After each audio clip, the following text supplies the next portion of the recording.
Welcome to the Real Outdoor Experience series on goose hunting for beginners. This series is brought to you by Mossberg Firearms, Kent Cartridge, All-Tan Safe Outdoors, and Steel Shot Guide Service. Now let's get to it. Hi everyone, Carl and Ian here from the Real Outdoor Experience. Thanks for tuning in. For this episode, we're going to follow along with the conversation we had with Peter Heathfield and Lance Holmes from Steel Shot Guide Service. My question to the guys was, what basic decoy setups do you recommend for beginners? Let's listen in. A fairly wide U is kind of just a very simple, basic, everybody does it, or a J-hook. Those are the two most common. Your J-hook being thinner at the back, and it comes up almost like a Nike symbol. So your kill hole is where the thickest part of that Nike symbol would be. Your U, again, same kind of thing. You're gonna have a thicker front, and you're gonna thin it out across the sides. The birds, for the comfort zone, they like to land into the wind. Basically, it's acting as a cushion. You know, when the wings come out, they're using that wind to slow themselves down so that when they do touch ground, or if you're hunting them, attempt to touch ground, that they're using that wind and working into it. No wind days can be a little bit harder first up, so there's also some tactics for that. Two family groups, basically a 20 to 30 yard gap in between those two groups can work really effective. What it does is, if you don't have a wind for the birds, for yourself to even work, it gives them multiple lanes to hit. So if you're hunting a field edge with the two teardrops, what I do when I use it, I will put my decoys about 30 yards out from myself off my field edge, and I'll run a family group and a family group. From that point, if the geese want to come in off the front, they can hit the kill hole. They can come in from that 30 yard on the field edge. They can come in to the outside decoys, you know.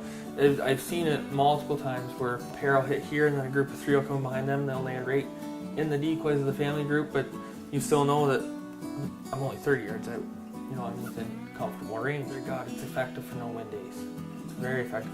A big family group, basically a blob with big spaces, you know, good spacing between the decoys. Also works great for field edge, layout blinds, such things as that. Like it's just a big family group with lots of room, giving them room to land in with your decoys is also very effective. We've done that lots of times over the years. There's really so many different patterns out there. What about on super windy days?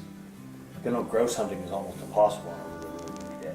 Well, it's hard too. I mean, so if you're in a field and you have 60k winds, the geese have a tendency at that kind of wind, they can't hit their mark. They have a very hard time hitting their mark. They come in and you watch them trying to dump the air and tip back and tip back. And every time they tip back, they went back 10 yards. Then they try again, and then the wind would catch them and they'd go over 20 yards. Yeah. So they would literally give up on your decoy spread. They would give up on you completely and go land 50 yards out, 60 yards out. A little trick I've used a couple times over the years. We had harvested a couple birds, and we had birds landing outside of our decoys, overshooting the kill hole, and kind of land. We'll just hang out over here. Well, no, I don't want you to hang out over there. I want you to hang out with us, because we want you. So what we did was, we had a couple birds that actually we had taken a couple, and we went out, 100, 150 yards outside of our decoy spread in the area that they had, a few groups had tried to get into and did get into, and we put a bird belly up.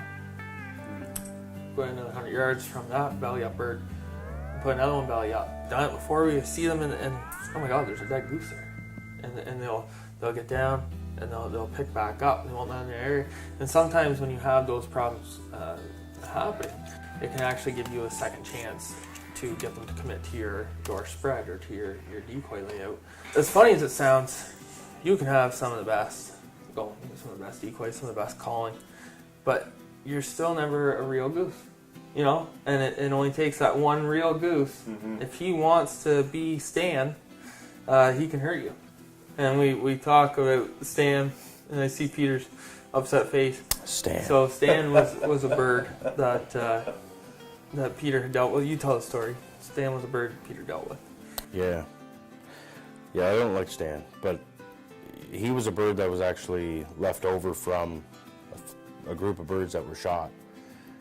And being that they must have shot the mate, he stuck around and he wouldn't leave. He actually stuck around and he'd pull flocks away from you.